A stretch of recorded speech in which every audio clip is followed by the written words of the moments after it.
It's Tuesday night, and time to remind you that Katy Perry was once accused of contributing to the death of a nun.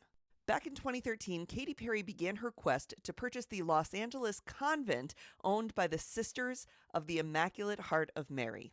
But the sisters did not want to sell it to her because Katy Perry once joked that she sold her soul to the devil to get famous. And Katy Perry sued the nuns for the right to buy their convent. But Katy would not take no for an answer, and for 4 years kept dragging these nuns to court. Until finally, one of these women collapsed in a Los Angeles courtroom. Her last words were, "Katy Perry, please stop." Katy Perry, please stop indeed. In other news, Donald Trump had his first presidential physical, and the doctor reports that he is 6'3", 224 pounds, which apparently does not square with the NYPD's arrest records, which had Donald Trump at about 5'10", 287 pounds. Target's collab with Kate Spade is off to a rocky start with low sales, and now the beauty brand Ulta has decided to pause their collaboration with Target.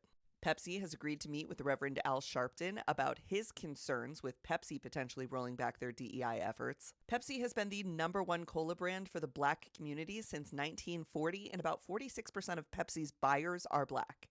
Gentle reminder, it is once again time to renew your WNBA package. It's just $35, and the WNBA did you the favor of not drafting the 6'7" woman who had as many points in her last game as she does domestic violence allegations. The dollar has lost 10% of its value since Donald Trump became president, and the White House will ask Congress to cut funding for NPR and PBS. And this happened a couple weeks ago, but I only just heard about it. The Kansas State House was allowing Christians to pray within the Capitol building, but if you let one religion pray in the rotunda of the Capitol, you have to let all religions pray in the rotunda, which is why the leader of the Satanist group Satan's Grotto of Kansas decided to start a black mass in the middle of the rotunda. As he began praying, many of the Christian followers tried to interrupt him by physically grabbing him. Here's how that went down.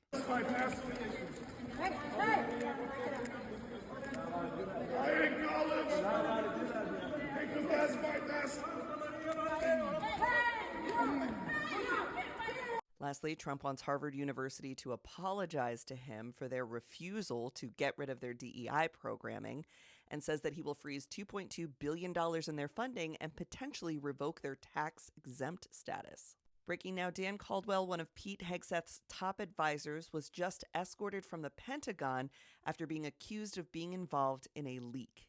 Dan Caldwell was previously the vice president for the Center for Renewing America, a Christian nationalist group. The nature of the information he allegedly leaked has not yet been disclosed. I will let you know when we know more.